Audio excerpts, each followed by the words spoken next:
ह्याच्या बाबतीत एवढंच सांगू इच्छितो की गेली 20 वर्ष आणि 13 दिवसापासून आम्ही ह्या निकालाची प्रतीक्षा करतोय। जी न्यायालयीन लढाई आहे ती दोन्ही कुटुंबांनी त्या ठिकाणी संविधानाच्या मार्गाने न्यायाच्या मार्गाने आम्ही त्या ठिकाणी ही लढाई लढतोय। आज निकालासाठी माननीय कोर्टानं या ठिकाणी आजची तारीख दिली होती आणि निकाल देण्याच्या बाबतीत काही अजून काही जी कमतरता आहे ती पूर्ण करण्यासाठी सन्माननीय कोर्टानं या निकालाची तारीख 20 जूनला ठेवलेली आहे, म्हणजे अजून 4 दिवसानं। अपेक्षा इतकीच आहे की आमच्या दोन्ही कुटुंबांनी हे 20 वर्ष 13 दिवस अविरतपणे संघर्ष केलाय आणि सन्माननीय न्यायालयाकडनं न्याय मिळावा एवढीच अपेक्षा आहे।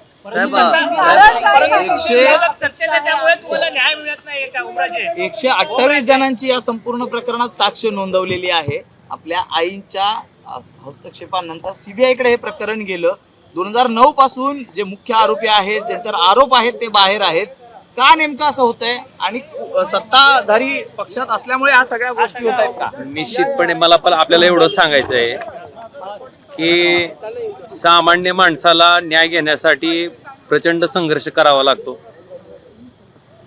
माझी क्षमता होती म्हणून मी हायकोर्टात रीट दाखल करू शकलो। त्या रीटच्या आधारे ही केस सीबीआय कडे गेली आणि केस सीबीआय कडे गेल्याच्या नंतर सीबीआयच्या माध्यमातून ह्याच्यामध्ये पुढचा तपास झाला आणि सगळे आरोपी त्या ठिकाणी समोर आले।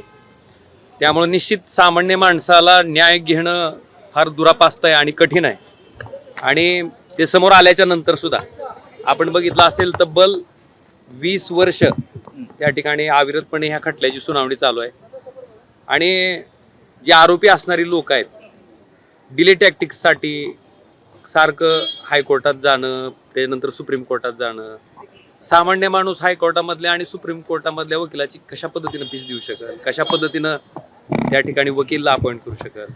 माझी क्षमता होती, आम्ही लढलो म्हणून इथपर्यंत पोहोचलो। आणि आता निश्चितपणे ही माझा राजकारणातला जन्मच त्याच्यामुळे आहे, माझ्या राजकारणात जन्मच त्याच्यामुळे आहे।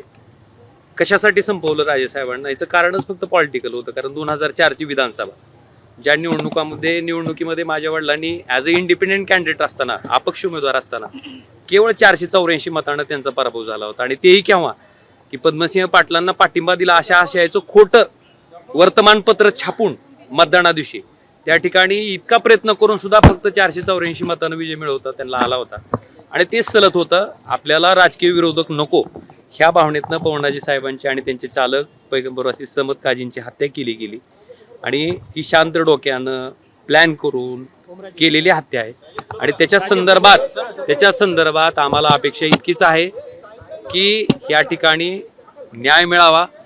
माझा जन्म फक्त त्याच्यासाठी झाला, मी का आलो, मला दाखवून द्यायचं होतं की अशा पद्धतीनं एखाद्या माणसाचा खून केल्याच्या नंतर तुमचा राजकीय विरोधक संपत नसतो, तो विरोधक त्या ठिकाणी तयार होत असतो। मला वाटतं त्या जिद्दीनं मला इथपर्यंत पोहोचवलंय आणि मायबाप धाराशिव लोकसभा मतदारसंघातील ती जनता आहे त्या सगळ्यांनी मला अगदी तळहातातल्या फोडाप्रमाणे इथपर्यंत पोहोचवलंय, माझ्या पाठीमागे उभा राहिले।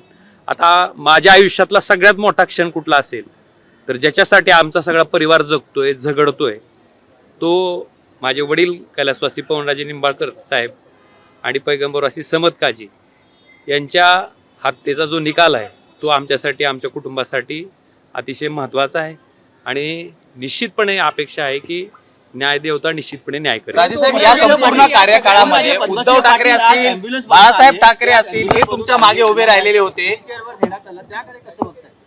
मला आता कुणाबद्दल काही बोलायचं नाही, माझ्या डोक्यात फक्त एकच विषय आहे की ह्या केसचा निकाल लवकरात लवकर लागावा। आज तारीख मला वाटतं, आज अपेक्षा होती निकालाची, फक्त 4 दिवस पुढे गेले, 20 तारखेला निकाल लागेल। साहेब, या संपूर्ण